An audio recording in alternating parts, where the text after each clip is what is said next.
Hello students, आज BSc part first की class organic chemistry की क्लास में हम नया टॉपिक स्टार्ट करेंगे एल्काडाइंस, है ना। तो एल्काडाइंस होते क्या हैं, पहले इसके बारे में पढ़ें।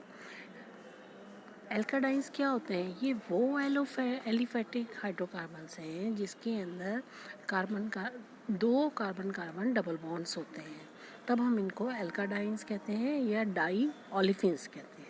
इनका जो जनरल फार्मूला है वो क्या है? ये CnH2n-2। तो यानी कि इनका जो जनरल फार्मूला है वो एल्काइंस के इक्वलेंट है। तो इसका मतलब ये किसके आइसोमर हुए? एल्काइंस के, यानी कि एल्काडाइंस जो हैं एल्काइंस के फंक्शनल आइसोमर्स हुए।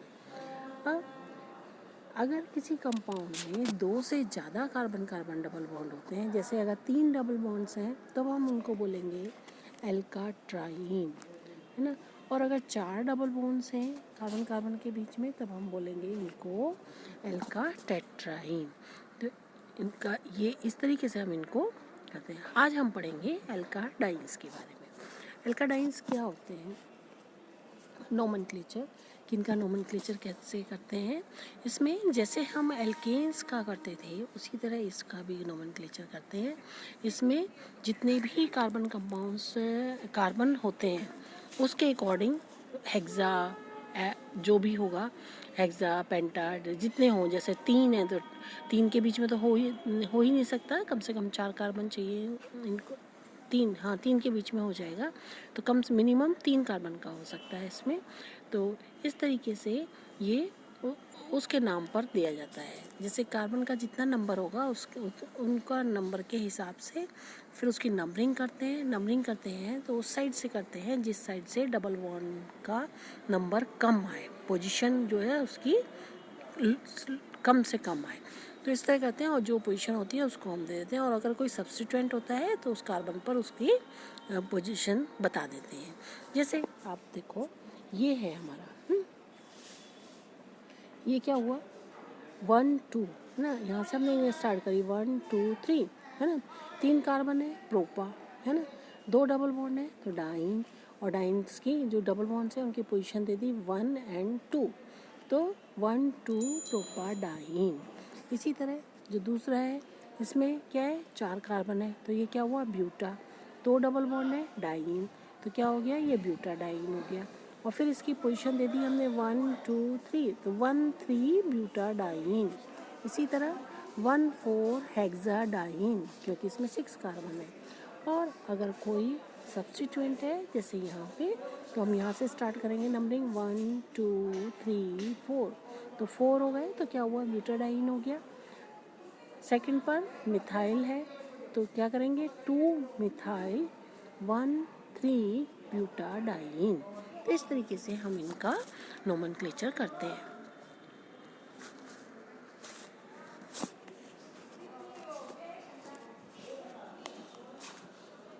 क्लासिफिकेशन किस पर डिपेंड करता है?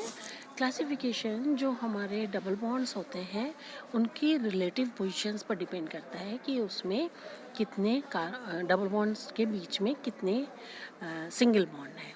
अगर दोनों डबल बॉन्ड एडजेसेंट कार्बन्स पर प्रेजेंट होते हैं, यानी कि उनके एक ही कार्बन पर एक साइड पे एक डबल बॉन्ड और एक साइड पे एक डबल बॉन्ड के द्वारा कार्बन जुड़ा हुआ है, तब हम उनको बोलते हैं क्यूमुलेटेड एल्काडाइन, या इसको बोलते हैं क्यूमेलीन, या क्या कहते हैं एलीन्स।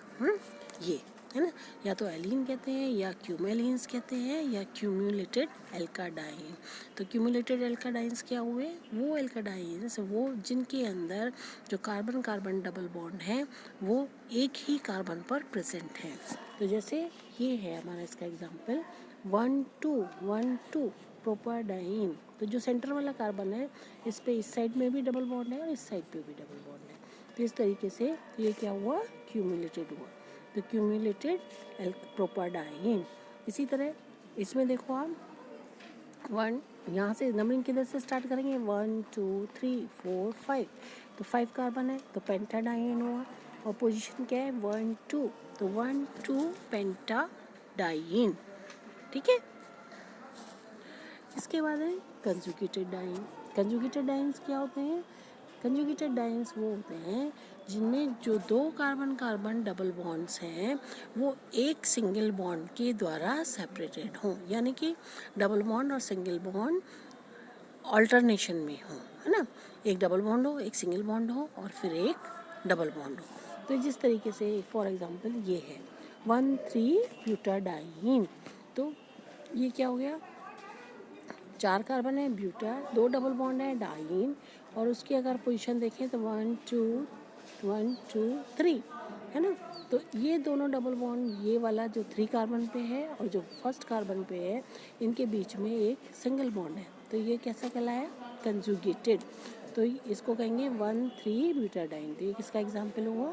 कंजुगेटेड ब्यूटाडाइन का। इसी तरह 1,3-पेंटाडाइन, इसमें 5 कार्बन है तो पेंटा, 2 डबल बॉन्ड डाइन, और किस पोजीशन पे है? 1 2 3, है ना। तो 1,3-पेंटाडाइन। ओके।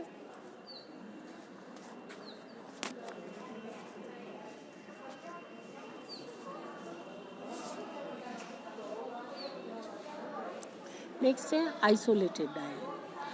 तो अगर दो डबल बॉन्ड्स कार्बन कार्बन के बीच में जो दो डबल बॉन्ड हैं वो एक से ज़्यादा सिंगल बॉन्ड के द्वारा सेपरेटेड हों, तब हम उनको बोलते हैं आइसोलेटेड डाइन। जैसे कि ये देखो आप, ये वाला जो है इसमें ये है 1,4-पेंटाडाइन। तो ये डबल बॉन्ड और ये डबल बॉन्ड दो कार्बन कार्बन सिंगल बॉन्ड से सेपरेटेड है, यानी कि एक से ज़्यादा से सेपरेटेड है, तब हम इसको कहते हैं आइसोलेटेड डाइन। तो इसमें क्योंकि 5 कार्बन है तो ये पेंटाडाइन, और फिर उनकी पोजीशन दे दें तो 1 2 3 4, तो 1,4-पेंटाडाइन। इसी तरह 1,5-हेक्साडाइन। अब उसके बीच में, दोनों डबल बॉन्ड्स के बीच में कितने भी सिंगल बॉन्ड्स बॉन्डेड कार्बन हो सकते हैं, तो ये भी आइसोलेटेड डाइन का एग्जाम्पल हुआ। ये भी आइसोलेटेड एग्जाम्पल हुआ। ये देखो, ये साइक्लिक है। साइक्लिक में क्या है, लेकिन जो दो डबल बॉन्ड है, एक ये रहा एक ये रहा, तो ये भी कितने सिंगल बॉन्ड? 1 2 3 सिंगल बॉन्ड्स के द्वारा सेपरेटेड है, तो ये भी आइसोलेटेड है। तो क्या हुआ इसका एग्जाम्पल? क्योंकि साइक्लिक है तो साइक्लिक में हो जाएगा साइक्लो, कितने कार्बन है? 8 कार्बन है, तो साइक्लो ऑक्टाडाइन हुआ। और फिर उसकी पोजीशन दे दो, कहीं से भी दे दो, यहाँ से जैसे स्टार्ट करी 1 2 3 4 5, है ना। तो 1,5-साइक्लोपेंटाडाइन। तो ये हुआ क्लासिफिकेशन कि किस तरह हम इनको रिलेटिव पोजीशन के बेस पर वो करते हैं, क्लासिफिकेशन करते हैं। तो इनको 3 में डिवाइड किया गया है, क्यूम्युलेटिव, कंजुगेटेड और आइसोलेटेड। अब है प्रिपरेशन ऑफ आइसोलेटेड डाइन्स। सबसे पहले हम आइसोलेटेड डाइन्स के बारे में पढ़ेंगे। जो आइसोलेटेड डाइन्स हैं ये बिल्कुल सिंपल एल्कीन्स की तरह बिहेव करते हैं, तो इनके मेथड ऑफ प्रिपरेशन और केमिकल प्रॉपर्टीज़ भी ऑलमोस्ट सेम है। तो कुछ मेथड इसमें दिए हुए हैं, जैसे कि preparation of isolated diene with Wurtz reaction. अगर हम एलाइल क्लोराइड, ये हमारा एलाइल क्लोराइड है, इसकी रिएक्शन मैग्नीशियम के साथ ईथर के प्रेजेंस में कराएं तो क्या होगा? इसके 2 मॉलिक्यूल्स आपस में जुड़ जाएंगे और मैग्नीशियम क्लोराइड यहाँ से निकल जाएगा। तो ये मैग्नीशियम क्लोराइड निकल गया और ये 2 मॉलिक्यूल्स जुड़ गए, तो ये कितने? 4 कार्बन, 3 कार्बन का था तो 3 की जगह 6 कार्बन का हो गया और बिल्कुल आपस में यहाँ पर जुड़ गए, तो हमको मिल गया 1,5-हेक्साडाइन। इसी तरह ये dehydro halogenation of die halo alkane.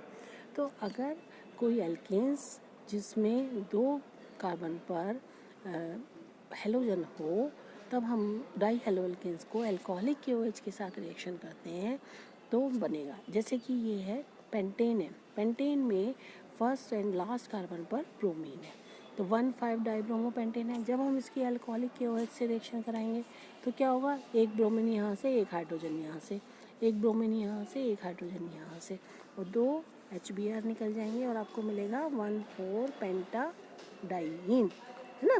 तो इस तरीके से हमें ये मिल जाएगा। तो ये इसकी प्रिपरेशंस हैं, जैसे वुड्स रिएक्शन और डिहाइड्रो हैलोजिनेशन। जैसे कि सेम हम एल्कीन्स बनाते थे, इसी तरह हम ये एल्काडाइंस बना सकते हैं जो कि आइसोलेटेड है। नेक्स्ट है केमिकल प्रॉपर्टीज़। जो इनकी केमिकल प्रॉपर्टीज़ हैं वो भी एल्कीन्स की तरह हैं, लेकिन सिर्फ डिफरेंस कितना है? डिफरेंस इसमें ये है कि एल्कीन्स में जैसे अगर डबल बॉन्ड पर एक मॉलिक्यूल ऐड होता था, तो इसमें क्योंकि 2 डबल बॉन्ड हैं तो इनमें 2 मॉलिक्यूल्स ऐड होंगे। जैसे कि ये है हमारा हेक्साडाइन है ना। ये इस हेक्साडाइन में आप ये देखो कि यहाँ पर कौन से 2 डबल बॉन्ड हैं, एक फर्स्ट कार्बन पर एक फिफ्थ कार्बन पे, है ना। तो 1,5 हेक्साडाइन है। तो अगर हम इसकी ब्रोमीन के साथ रिएक्शन कराएंगे तो ब्रोमीन के 2 मॉलिक्यूल इसके एक मॉलिक्यूल पर जुड़ेंगे, एक यहाँ डबल बॉन्ड पे जुड़ेगा, एक यहाँ डबल बॉन्ड पे जुड़ेगा। तो हमें डेरिवेटिव क्या मिलेगा? Tetra bromo. अगर हम एल्कीन की सिंपल रिएक्शन कराते थे तो 1 मॉलिक्यूल जुड़ता था और 1 मॉलिक्यूल जुड़ता था तो हमें मिलता था डाइब्रोमो, है ना। तो हमें यहाँ पे मिलेगा टेट्रा ब्रोमो और बस उसकी पोजीशन दे दो। तो 1 2 3 4 5 6, तो 1 2 5 6 टेट्रा ब्रोमो हेक्सेन, इस तरीके से मिलेगा। इसी तरह अगर HBr के साथ रिएक्शन कराएंगे तो HBr जुड़ेगा और HBr किससे जुड़ेगा? वो मार्कानिकॉफ नियम के अकॉर्डिंग ही जुड़ेगा। तो जैसे यानी कि जो नेगेटिव पार्ट है उस कार्बन पे जाएगा जिसके पास हाइड्रोजन का नंबर कम है। तो यहाँ कहाँ आएगा? एक HBr मॉलिक्यूल यहाँ जुड़ेगा, तो यहाँ पर Br कहाँ आएगा? यहाँ पे, और H आएगा यहाँ पे। और इसी तरह इसमें HBr कहाँ जुड़ेगा? Br कहाँ जुड़ेगा? यहाँ पे, और H कहाँ जुड़ेगा? यहाँ पे। तो हमें क्या मिलेगा? 2,5 डाइब्रोमो हेक्सेन। तो कहने का मतलब ये है, जो आइसोलेटेड एल्कीन्स होते हैं ये सिंपल एल्कीन्स के ही बिल्कुल रिजेंबल करते हैं। इनकी केमिकल प्रॉपर्टीज़, प्रिपरेशंस और सब कुछ इन्हीं के अकॉर्डिंग होते हैं। तो आज हमने क्या पढ़ा कि एल्काडाइंस क्या होते हैं, इनका नोमेनक्लेचर कैसे होता है, और इनका क्लासिफिकेशन ये कितनी तरीके के होते हैं। तो आज इसको पढ़िए, फिर नेक्स्ट टाइम पे हम पढ़ेंगे क्यूमुलेटेड डाइंस के बारे में। आज इतना।